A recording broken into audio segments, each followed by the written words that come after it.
Welcome back to the Michigan Business Beat, brought to you on the Michigan Business Network. I'm Chris Holman, and we're coming to you from our studios at the Capital Region International Airport. We're going to venture down to Detroit right now, spend a little time with, hey, I have to say honestly, one of our favorite people, Glenn Stevens. He is the Executive Director of MichAuto and Vice President of Automotive and Mobility Initiatives at the Detroit Regional Chamber of Commerce. Glenn, always good to spend time with you. How you doing? Good. The feeling is mutual, Chris, and your team. Well, we appreciate that. We're here for you. I mean, what you're doing is important to the state of Michigan, that's for sure. So let's talk a little bit about your recent MichAuto State of the Industry event. What came out of that? Well, we had a full house. We had about 100 people here the other night, and we had a panel, which was set up by a report. I'll talk about the panel first, but Guy Gordon, who you know very well from WJR, JR Morning, moderated. We had the chief economist from Ford, Emily Kolinsky Morris. We had John Husby, who is the CEO of ADAC over in Grand Rapids, a big supplier. And we had John McElroy, an industry veteran who has Host Auto Line. So we had the right people talking about the industry and the critical issues of the industry. And so we had a great panel, and then, of course, released our economic contribution report that evening, too. Yeah, that was a good piece too. So congratulations on that. So among MichAuto's focuses, your journey has been through legislation to reduce some distracted driving in Michigan. Tell us about that initiative. Right. Well, every year, MichAuto has a policy agenda, and we put that together with our government affairs friends and from our advocacy committee from the OEMs and the suppliers. So there's about 30 people on that advocacy committee who help shape our policy agenda. And as part of that, we have very big priorities. Right now, we're focused on the R&D tax credit getting passed through the legislature. But the distracted driving, about a little over a year ago, we got that passed. And that's been something that's been very important. And we continue to work with the Kiefer Foundation and other companies to do education in our schools about distracted driving. Well, that's a big initiative, and that can really change the highways around, believe me. So let's talk about talent, because that's another one of your focuses at MichAuto. How's that progressing? Yes, next to our advocacy work, kind of synergistic with that is our focus on high-tech talent.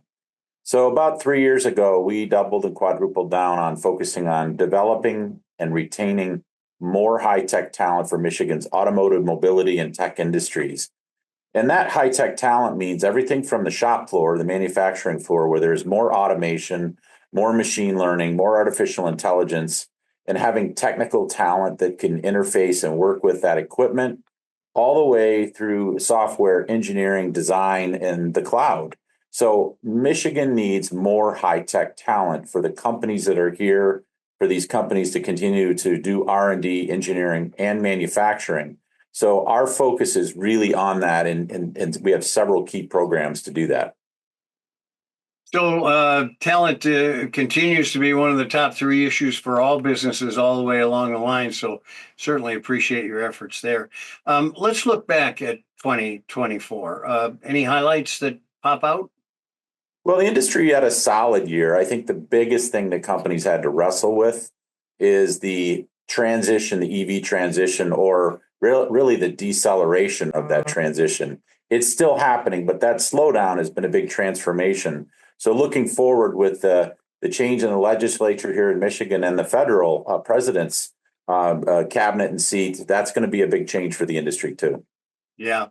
So, it's kind of interesting because when they're slowing down in production and bringing that electrification to the consumer. So what about R&D? Are they slowing down there?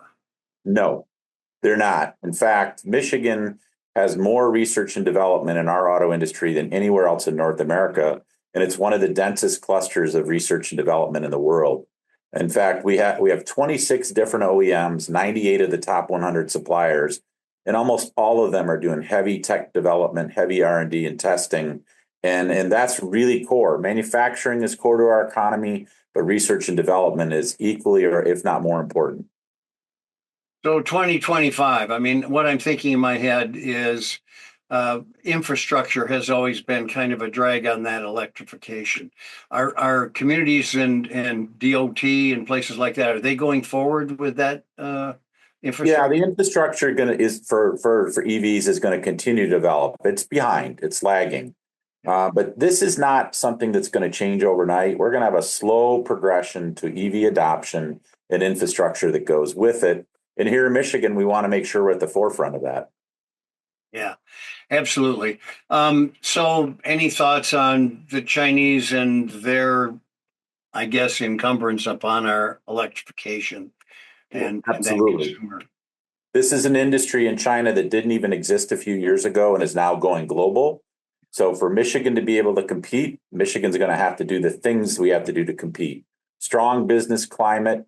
There's going to be more automation. We're going to need more technical talent, and that's what Michigan needs for the future. Well, let's go at it. And Glenn, I know you're the man to handle it.